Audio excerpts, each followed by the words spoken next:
Eu queria convidar os irmãos a abrirem as Bíblias, por favor, em Gálatas, capítulo 4. Nós vamos ler aí do versículo 1 até o versículo 7. Os irmãos podem acompanhar comigo aí nas Bíblias de vocês, por favor. Gálatas capítulo 4, do versículo 1 até o versículo 7.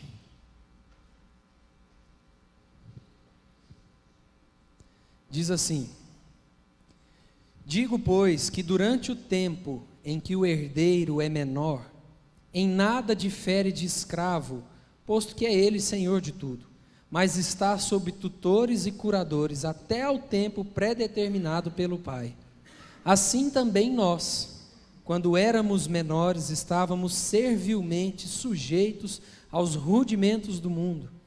Vindo, porém, a plenitude do tempo, Deus enviou o seu Filho, nascido de mulher, nascido sob a lei, para resgatar os que estavam sob a lei, a fim de que recebêssemos a adoção de filhos.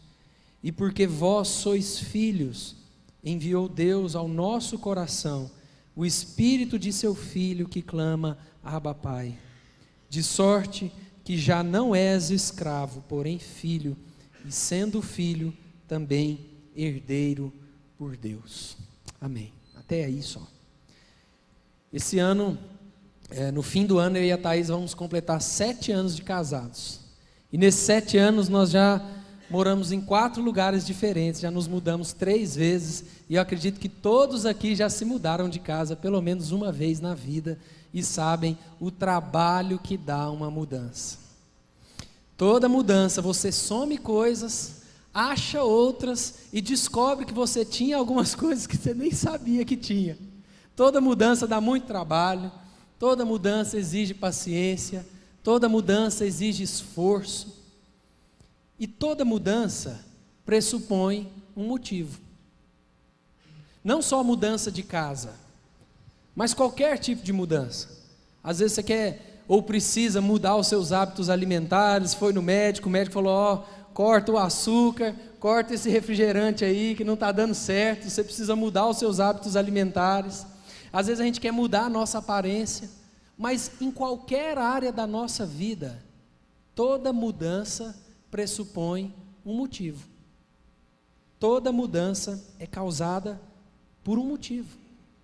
E quando nós olhamos para a história, quando nós olhamos para a Bíblia, para a história da criação, a gente vê um Deus que criou todas as coisas e que age através dos tempos e que mudou a história da humanidade. Existe uma teologia famosa, porém muito errada. Nós até conversamos sobre isso hoje de manhã aqui na nossa aula de teologia, chamada de teísmo aberto. Uma das coisas que o teísmo aberto defende é que Deus criou o mundo, Ele nos criou, mas Ele não tem nenhum tipo de responsabilidade sobre o que acontece. Então é como se Deus tivesse criado a humanidade, nos criado e se ausentado. Daí por diante, cada um que se vire, as coisas acontecem porque acontecem mesmo, mas quando nós olhamos para a Bíblia, quando nós olhamos para textos como esse que lemos hoje, nós vemos um Deus que muda a história, um Deus que age através da história, um Deus que escreve a história, e um Deus que usa todos os acontecimentos dessa história para a sua própria glória. Esse texto que nós lemos, ele é uma carta de Paulo a várias igrejas. Na verdade, o título dessa carta é aos Gálatas, porque existiam várias igrejas nessa região da Galácia. E Paulo enfrenta um problema aqui, porque existiam alguns cristãos judeus que diziam que alguns rituais do Antigo Testamento ainda tinham que ser cumpridos. Então existia uma certa rixa entre judeus convertidos e os convertidos de outros povos, o que a Bíblia chama de gentios. Então os judeus costumavam dizer que aqueles gentios que tinham se convertido tinham que se circuncidar e todos aqueles rituais do Antigo Testamento. E Paulo então escreve essa carta aos Gálatas, às igrejas nessa região da Galácia, tentando resolver problemas como esse. Existiam alguns líderes judaicos alguns fariseus, por exemplo, que costumavam acreditar que a salvação seria conquistada pela obediência das leis, das regras do Antigo Testamento, e que todos deveriam observar aquelas leis, aquelas regras, e se você não conseguisse obedecer aquilo, você não era aceitável mais diante de Deus. Lembra daquele versículo que Jesus fala: vinde a mim todos os que estáis cansados e sobrecarregados, algumas versões de oprimidos, e eu vos... O contexto desse versículo é justamente um contexto em que o povo estava cansado, estava oprimido, estava sobrecarregado, porque os líderes judaicos colocavam essa carga em cima do povo. Vocês têm que olhar a lei, vocês têm que obedecer à risca. Eles eram meticulosamente, exigentes com as leis. Mas quando Paulo escreve essa carta, o que ele quer ensinar para aquela igreja, ensinar para nós hoje, é que nós só somos justificados através do sacrifício de Jesus. O que Jesus ensina com a frase: vinde a mim, vocês que estão cansados e sobrecarregados, porque eu vou aliviar o fardo de vocês.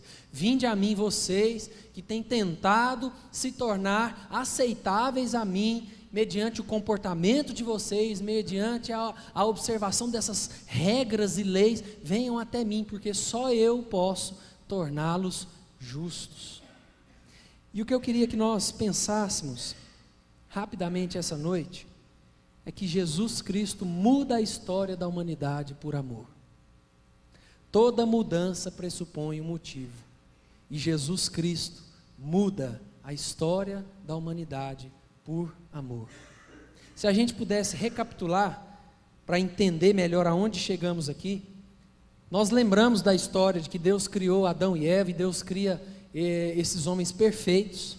Adão e Eva não tinham pecado, e Deus faz um pacto, um combinado com Adão e Eva. Deus fala: olha, vocês vão provar que me amam, não comendo do fruto da árvore do conhecimento do bem e do mal. Esse vai ser o nosso pacto, nosso combinado.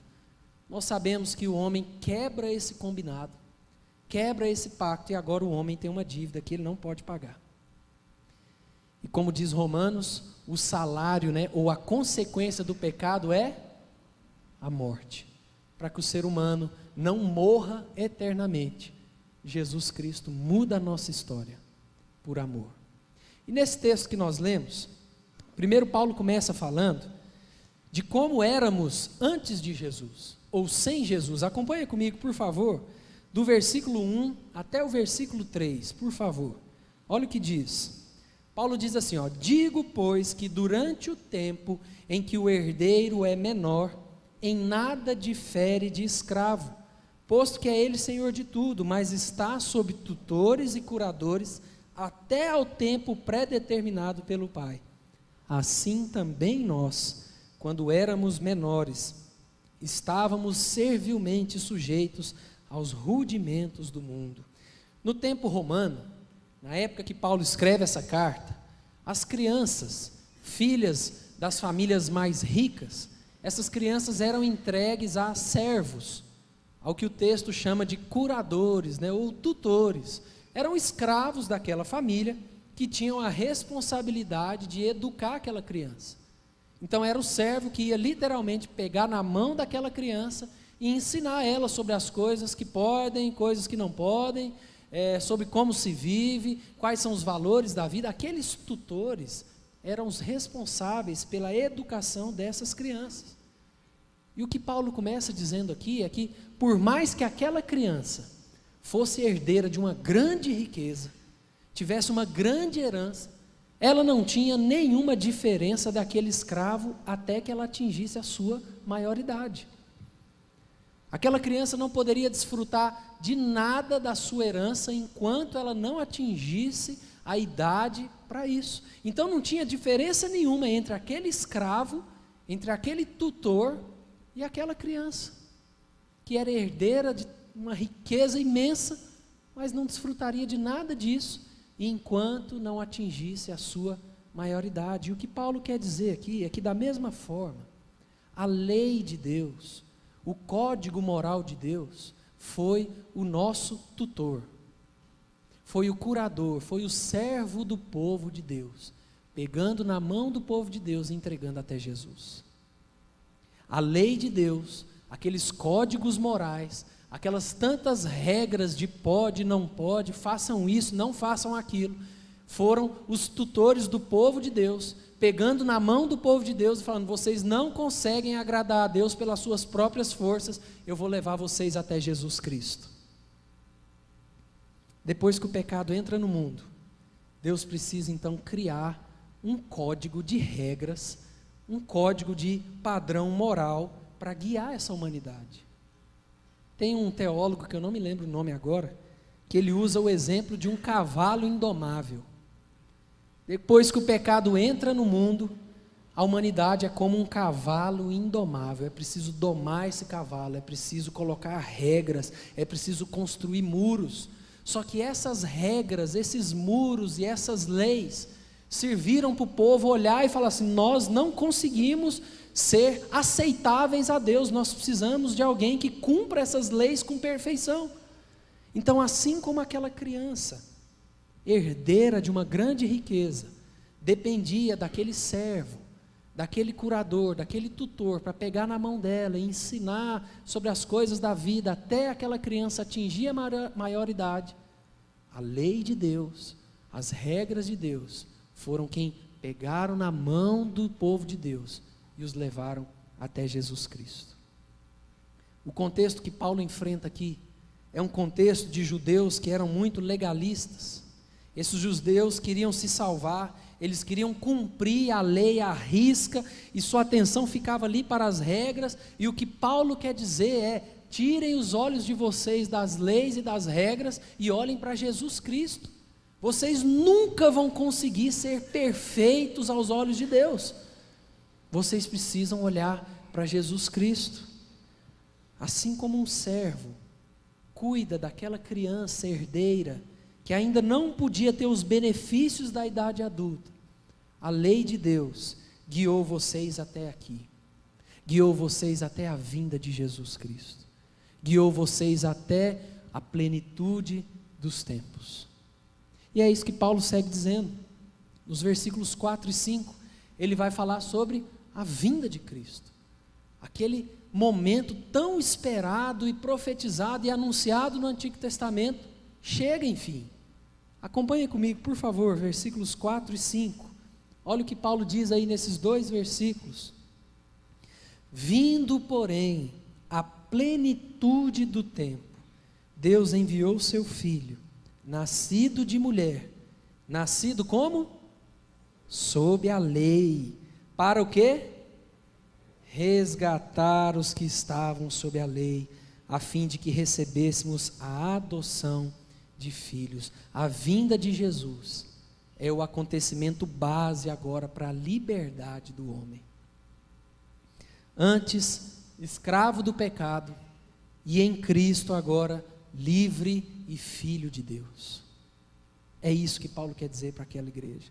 E Paulo usa essa expressão no versículo 4, se não me engano, falando sobre a plenitude dos tempos. E plenitude dos tempos nada mais é do que o momento da história que Deus escolheu para enviar Jesus Cristo.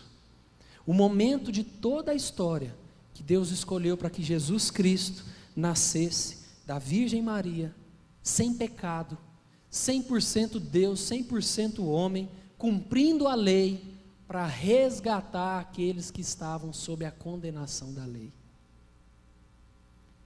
A nossa teologia, ela nos ensina que nós só conhecemos a Deus porque Ele se deixa conhecer. Então, nós só temos a possibilidade de conhecer a Deus porque Ele se revelou a nós. E quando Paulo fala sobre a plenitude dos tempos, Paulo está falando do ápice da revelação de Deus, do momento em que a revelação de Deus foi mais intensa em toda a história da humanidade. Um exemplo muito interessante para a gente entender melhor isso, é o exemplo da ampulheta. Lembram o que é uma ampulheta? Aquele instrumento de medir tempo, né? Tem alguns jogos de tabuleiro que tem duas bases ali, uma areinha, uma terrinha, você vira aquela ampulheta, aquela areinha vai caindo, caindo, e o momento em que toda a base de baixo se enche, revela algum tempo. Podem ter ampulhetas de 1 minuto, de 1 hora, de 1 semana, de 1 ano, depende, né, de como foi feita essa ampulheta. E quando Paulo fala da plenitude dos tempos, é como se lá atrás, quando Adão e Eva pecaram, é como se naquele momento Deus virasse a sua ampulheta e começasse a se revelar a nós. Então aquela base de baixo da ampulheta de Deus começa a se encher, e no momento em que Jesus Cristo nasce como homem, aquela base de baixo da ampulheta de Deus está toda cheia. Foi o ápice da revelação de Deus. Jesus Cristo, o homem Deus, caminhando, vivendo, morrendo e ressuscitando por nós. Existem algumas razões históricas para Jesus ter vindo no tempo que veio. Alguns estudiosos vão tentar trazer alguns motivos. Eu não sei se você já teve isso, de se perguntar por que Jesus veio no tempo que veio, por que Jesus não veio nos nossos tempos, ou na década de 90, ou na década de 80. Alguns estudiosos vão tentar responder essas questões, mas nenhuma dessas questões é maior do que a vontade soberana de Deus. No tempo que Jesus veio, a língua grega era uma língua falada por todo o mundo civilizado. Então era uma língua unificadora, ou seja, todo mundo tinha o dialeto, a língua grega para se comunicar. O Império Romano já estava à espera de um libertador, de um novo acontecimento. Aquelas religiões antigas, filosofias antigas, aquilo não tinha mais lugar no coração do povo. Deus havia preparado o mundo para a vinda do seu Filho. As sinagogas judaicas, os irmãos já viram as histórias de Paulo. Quando Paulo se converte, ele tem um encontro real com Jesus, e ali ele vai em várias cidades, em inúmeras sinagogas, tendo o privilégio e a oportunidade de falar da vinda de Jesus. Essas são razões históricas, mas nada disso sobrepõe a vontade soberana de Deus, em escolher aquele momento da história, para mandar Jesus Cristo. Tem uma frase de um teólogo, chamado Leonardo Boff. Eu gosto muito dessa frase dele, e eu não sei se eu já disse essa frase aqui em algum momento, mas ela diz o seguinte: todo menino quer ser homem, todo homem quer ser rei, todo rei quer ser Deus, só Deus quis ser menino. O próprio Deus se esvazia da sua glória, se esvazia daquilo que Ele é, para nascer como uma criança, para crescer e para cumprir a lei e para nos resgatar da lei e nos dar a vida eterna. É isso que Paulo quer dizer.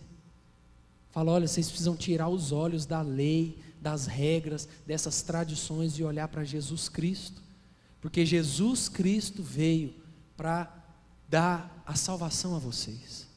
Não adianta vocês tentarem se esforçar para agradar a Deus por aquilo que vocês fazem ou deixam de fazer. A semente do pecado está no coração e na vida de vocês. Vocês nunca vão conseguir se tornar aceitáveis a Deus, a não ser através de Jesus Cristo. O grande motivador de Jesus em intervir na história foi o seu amor por nós. E é muito interessante o conceito de amor que Jesus trouxe, porque é um conceito totalmente contra o que o nosso coração pede. Platão, por exemplo, dizia que amor é a busca do que me faz falta.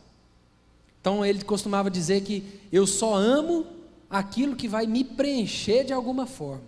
E quando a gente olha para Jesus, a gente vê como Jesus prega um amor totalmente diferente. Jesus prega um amor que se machuca pelo próximo. Jesus prega um amor que se recua pelo bem do outro. Isso vai totalmente contra o que o nosso coração diz, o que o nosso coração quer trazer para nós. Tem um filósofo da USP que eu gosto de assistir alguns vídeos dele. Ele não é cristão, até onde eu sei. Ele se chama Clóvis de Barros Filho. Eu gosto de assistir alguns vídeos dele no YouTube. E ele conta sobre a experiência que ele teve com a filha dele.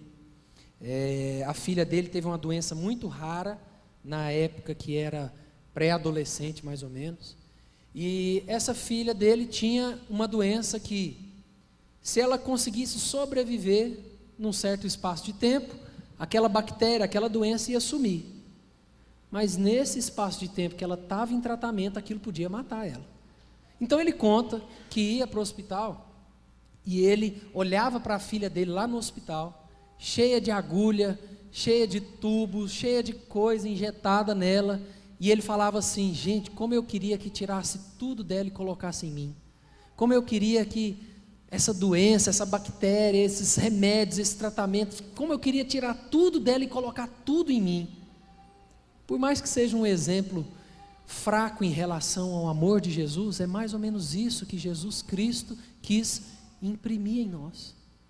Jesus Cristo tirou toda a condenação, todo o peso do pecado que estava nos conduzindo para o inferno, colocou sobre si e pagou a nossa dívida. Jesus Cristo, nascido numa manjedoura, numa família humilde, uma família pobre, rejeitado e perseguido pelo seu próprio povo, morre uma morte de cruz, uma morte que era considerada maldita naquele tempo. E quando a gente olha para a história da vida de Jesus, a gente vê que ele causou uma verdadeira revolução no tempo em que esteve aqui entre nós. Jesus causa uma revolução na história da humanidade, na história das crenças, na história das religiões. Jesus começa a vir pregando coisas que para nós é muito difícil de aceitar. Jesus começa a falar sobre os valores do reino de Deus, que vão totalmente contra os valores daquilo que nós temos arraigado no nosso coração. Jesus começa a falar: maior é o que serve. E aquele povo fala: gente, maior é o que serve. É claro que não, mais importante é aquele que está à mesa sendo servido. E Jesus começa a inverter os valores e a trazer os valores do reino de Deus. Jesus fala assim: amem os seus inimigos. Ah, Jesus, aí não, eu não consigo amar nem quem me ama, quanto mais quem me odeia. E Jesus fala: não julguem uns aos outros, não paguem o mal com o mal, paguem o mal com o bem. E Jesus começa a causar uma revolução em toda a história. E no início do versículo 5, se você observar, essa palavrinha resgate, ela poderia também ser traduzida por libertar mediante o pagamento de um preço. Jesus Cristo nos libertou mediante o pagamento de um preço, que foi a sua própria vida. Não é mais necessário o sacrifício de animais, não é mais necessário tantos rituais do Antigo Testamento que apontavam para Cristo. Jesus Cristo, como no Evangelho de João diz, é o Cordeiro de Deus que tira o pecado do mundo. É isso que Paulo quer dizer para esse povo. Gente, olha quem éramos antes de Jesus.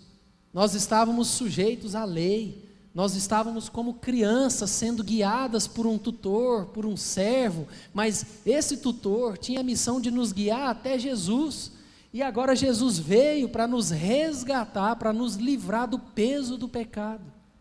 E aí Paulo termina esse trecho de Gálatas falando sobre a humanidade depois de Cristo.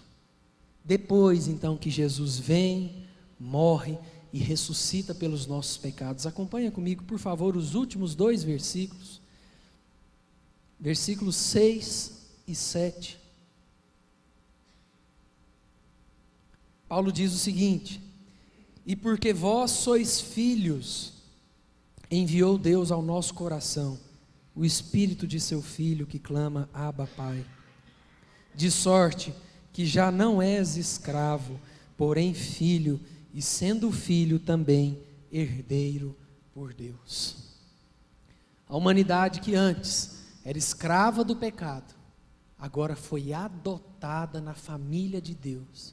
Quem antes era escravo do pecado, agora é filho de Deus. Após a intervenção histórica, de Jesus, nós não somos mais como aquelas crianças herdeiras, sendo guiadas por um servo, por um cuidador. Em Jesus Cristo agora, o homem atinge a sua liberdade. Em Jesus Cristo agora, nós somos adotados como filhos dele. E até hoje, toda criança adotada tem os mesmos direitos da criança biológica. E no tempo romano, a adoção de uma criança acontecia em 2 estágios. É por isso que Paulo vai usar essa comparação aqui.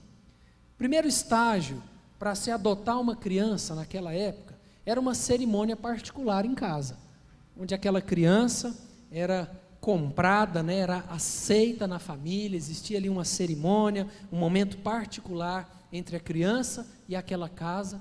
E num segundo momento, existia uma cerimônia pública, onde diante das autoridades e diante das pessoas, aquela família atestava a adoção daquela criança, onde todo mundo poderia ver que aquela criança agora fazia parte daquela respectiva família. E se nós trouxermos isso para a nossa vida, é como se eu e você já tivéssemos passado pelo primeiro estágio. Nós já tivemos a nossa cerimônia particular com Deus. No momento em que Jesus Cristo morre naquela cruz e ressuscita pagando o preço dos nossos pecados, eu e você fomos aceitos na família de Deus. Mas nós ainda aguardamos a outra cerimônia, o outro estágio, o momento em que vai ser a declaração pública na volta de Cristo, onde eu e você estaremos com Ele, de fato, em novos céus e nova terra. Eu queria ler um texto para a gente concluir. Você não precisa abrir, eu vou ler para vocês. Lá em 1 João, capítulo 3, versículo 1, João diz o seguinte: vede que grande amor nos tem concedido o Pai, a ponto de sermos chamados filhos de Deus, e de fato somos filhos de Deus. Por essa razão o mundo não nos conhece, porquanto não o conheceu a Ele mesmo. Jesus Cristo muda a história da humanidade por amor. É isso que Paulo quer dizer para essa igreja, é isso que nós podemos aprender hoje. O Deus, Criador de todas as coisas, Ele invade a história da humanidade, Ele rasga a nossa história, e Ele muda o nosso destino, muda o nosso rumo, por amor. É isso que Paulo quer deixar para aquela igreja. Olha, não adianta vocês ficarem apegados às leis, não adianta vocês ficarem apegados às regras, ao cumprimento meticuloso dessas regras. Vocês precisam olhar para Jesus Cristo, porque antes de Jesus, nós éramos como crianças herdeiras, sem poder desfrutar dessa herança. Jesus vem e nos adota como filhos dele, e agora sim, nós somos filhos de Deus adotados em Cristo Jesus. Como eu disse lá no início, toda mudança exige trabalho, exige esforço, exige dedicação, e toda mudança pressupõe um motivo. Toda mudança é causada por um motivo. E o que eu queria que ficasse cravado nos nossos corações essa noite é que Jesus Cristo muda a nossa história por amor. Eu queria te convidar a abaixar a sua cabeça, fechar os seus olhos. Eu queria que você pensasse por um instante o que tudo isso significa na sua vida. Você pode ser alguém que frequenta a igreja há muitos anos. Você pode ser alguém que já está acostumado com cultos e mais cultos, e cânticos, e pregações, e textos da palavra de Deus, e mesmo assim, não entender isso de verdade. Você pode frequentar esse prédio aqui, ou qualquer outro, por anos a fio, sem nunca ter tido um encontro real com Jesus. Eu queria que você se perguntasse essa noite, qual o significado dessa frase na sua vida? Qual o impacto que isso causa no seu coração? Saber que Jesus Cristo mudou a história da humanidade por amor.